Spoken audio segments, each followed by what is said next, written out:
السلام علیکم ورحمۃ اللہ وبرکاتہ۔ اپنے اخلاق کو پھول جیسا بنا لو اور کچھ نہیں تو پاس بیٹھنے والا خوشبو حاصل کرے۔ شیخ سعدی رحمۃ اللہ کے الفاظ ہیں۔ اس کے بارے میں ہم آج تھوڑی سی تفصیل پہ یہ کل پرسوں کی بات ہے۔ تو ہمارا ایک چاچا ہے، وہ بیمار تھا اور دوپہر کو اس گرمی کے موسم میں تقریباً 11 بجے ہم نے ہسپتال اس کو لے گئے اور وہاں پر ہم دیکھا ایمرجنسی میں ایک دو مریض جو تھے وہ کافی ایکسیڈنٹ ہوا تھا، کوئی اور مریض تھے، تو ایک ہی ڈاکٹر تھا اور وہ بزی تھا۔ تو ہم ادھر ادھر پھیر کر، ہمارا بھی جو مریض تھا ہمارا چاچا، اس کو بھی کافی پریشانی تھی اور کافی جو تھا وہ تکلیف میں تھا۔ تو میں سوچ رہا تھا کہ یہ ایمرجنسی میں جو ٹریٹمنٹ ابھی ڈاکٹر ایک فارغ نہیں ہے، ہم کچھ ایسا طریقہ کر لیں کہ ہم اس کو، کیوں ہمارا مریض جو تھا وہ پہلے سے بیمار تھا اور عمر رسیدہ بھی تھا، ہم اس کو ایڈمٹ کرنے کی کوشش کریں۔ تو ہم ادھر ادھر وارڈ میں پھیرے اور کسی نے بولا کہ آپ جا کے ECG کر لو، کسی نے کیا بولا۔ ہم نے تقریباً 2 گھنٹہ وہاں پر گزارے اور 2 گھنٹہ ہم یہاں پر پھر ادھر ادھر پھیرے اور مگر ہم کو کوئی بھی ڈاکٹر یا کوئی بھی ٹریٹمنٹ کے لیے کوئی آدمی میسر نہیں آیا۔ تو میں کافی دل برداشتہ ہو گیا کہ اتنے بڑے ہسپتال میں ایمرجنسی میں ایک ڈاکٹر ہے، باقی ڈاکٹر جو ہیں وہ آپ کا کوئی پتہ ہی نہیں کر رہے۔ یہ صرف اس وجہ سے کہ یہ کرونا وائرس کی وجہ سے ڈاکٹر بھی ڈرے ہوئے ہیں اور پیرامیڈکس سارے کچھ ڈرے ہوئے ہیں اور یہ نہیں دیکھتے کہ مریض کس چیز کا ہے، سارا کچھ۔ بہرحال مجھے تکلیف ہوئی کیونکہ ہمارا چاچا تھا اور اس کو تکلیف بھی تھی، تو میں کافی پریشان بھی تھا۔ اور اسی دوران تقریباً 1:15 بجے کا ٹائم ہوا، تو یہ 2-2.5 گھنٹے ہم نے اسپتال میں گزارے اور وہ بھی کافی تکلیف میں تھا۔ تو پھر ہم نے سوچا کہ کہیں اس کو اور لے جائیں، تو ہم نے ایک میڈیکل سٹور میں لے گئے اس کو، وہاں پر ایک فارمیسسٹ تھا، تو ہم سوچا یہ فی الحال اس کو یہاں پر ٹریٹمنٹ دیتے ہیں۔ تو اسی دوران تقریباً 4-5 بجے جو ہے نا ڈاکٹر آ جاتے ہیں، تو پرائیویٹ کسی کلینک کے پاس لے چلیں گے۔ تو جس ٹائم ہم وہ میڈیکل سٹور میں گئے تو میں نے دیکھا، پہلی دفعہ میں وہاں پر کیا تھا، اور وہ میڈیکل سٹور والا ایک بہت ہی سنت کے مطابق ٹوپی سر پہ رکھے ہوئے اور کافی دیندار لڑکا تھا، اور مجھے تو نہیں جانتا تھا، کیوں میں تو کبھی ملاقات نہیں ہوئی تھی، مگر جو میرے ساتھی تھے ان سب کو جانتا تھا۔ اس نے ایک، کیوں ڈاکٹر تو نہیں تھا مگر اس نے اس کی ساری جو ڈیٹیل پرانی بیماری اور جو ڈاکٹر کی چیک اپ تھی اور دوائیاں تھی اس کو سارا دیکھ کر تو اس نے دیکھا، اور اس کے بعد اس نے 2 سیرپ نکالے،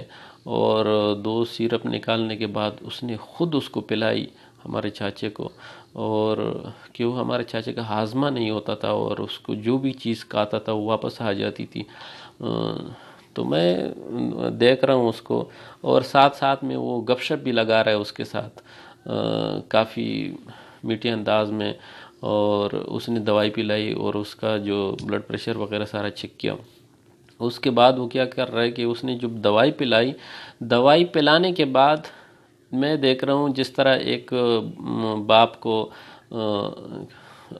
آدمی خدمت کرتا ہے، اسی طرح وہ اتنے اخلاق سے، اتنے پیار سے وہ بات کر رہے، اور اس کے ساتھ ایک آڑو پڑا تھا، اور اس نے وہ آڑو اٹھایا، اور کیونکہ ہمارے چاچا کو کوئی چیز ہضم نہیں ہو رہا تھا، اس کو بول رہا تھا کہ مجھے کافی بھوک لگی ہے اور میرے پیٹ میں کچھ نہیں ہے، میں تو بھوک سے مر رہا ہوں، یہ وہ آواز لگا رہا تھا۔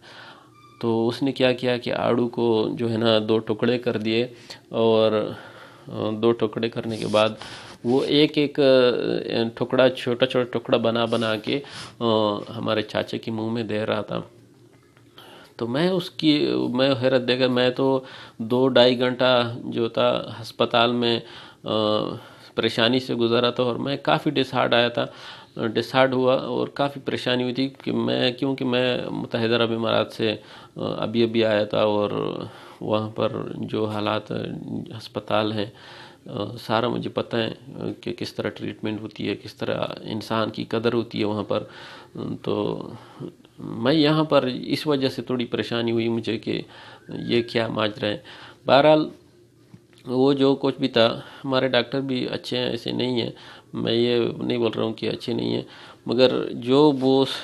لڑکا تھا میڈیکل سٹور والا، اس نے جس طرح وہ بنا کر کھلایا ہمارے چاچے کو، تو اور ساتھ میں وہ اس طرح موٹیویشن اس کی کر رہا تھا جس طرح وہ جوان ہو گیا. تو اس نے پوری وہ جو آڑو تھی اس کو کھلا دی اس نے. تو میں یہ واقعے پیش کرنے کا یہ مقصد ہے میرا کہ ہمارے جو اخلاق ہیں وہ ایسے ہونے چاہیے جس طرح ہم 4-5 لوگ مریض کے ساتھ تھے، اور اس نے یہ بنا کے کھلایا، اور اتنی پیار سے اس کو ساری جو ٹریٹمنٹ تھی اس نے کر دی، اور ہم کافی حیران ہوئے وہ خوشبو تھی اخلاق کی جو ہمارے پاس پہنچ رہی تھی. تو میں یہ سوچ رہا ہوں کہ ہر آدمی ہمارے میں ایسے ہونا چاہیے کہ وہ اپنے اخلاق سے ایسی ہی خوشبو پھیلائے. اگر راستے میں بوڑھا جا رہا ہو تو اس کو سلام اور اس کا پوچھ گچھ اور اس کو پانی کا وغیرہ یہ ساری چیزیں اس کی خدمت کرنی چاہیے، اور خاص کر کے ماں باپ کی قدر کرنی چاہیے، اور ہر بات اس کی ماننی چاہیے. بعض اوقات جو ہیں ہماری سمجھ میں نہیں آتا ہے ماں باپ کا بات، مگر ماں باپ کی جو بات ہوتی ہے ہمارے فائدے کے لیے ہوتی ہے، اور اس میں ہمارا نقصان نہیں ہوتا. وہ اسی ٹائم ہم سمجھ رہے ہیں کہ یہ ہمارے ساتھ زیادتی ہو رہی ہے، مگر جب بعد میں بڑے ہو کر وہ باتیں یاد آتی ہیں تو آدمی سوچتا ہے کہ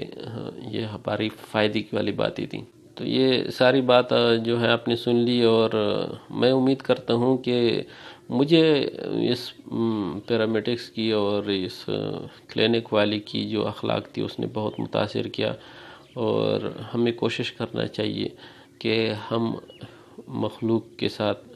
اور جو انسان چھوٹے بڑے ہیں ان کے ساتھ اچھے اخلاق اور اچھائی کا سوچیں. ہم کسی کا برا نہیں سوچیں اور کسی کے پیچھے بات نہیں کریں، اور اس کی خوبیوں کو دیکھیں، اور جب ہم خوبیوں کو دیکھیں گے تو خوبیاں پلیں گی. اور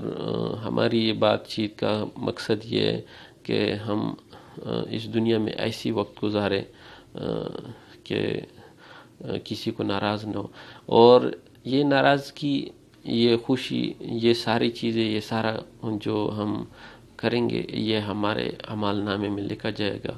اور اللہ تعالیٰ اس سے خوش ہوں گے. وآخر دعوانا الحمدللہ رب العالمین.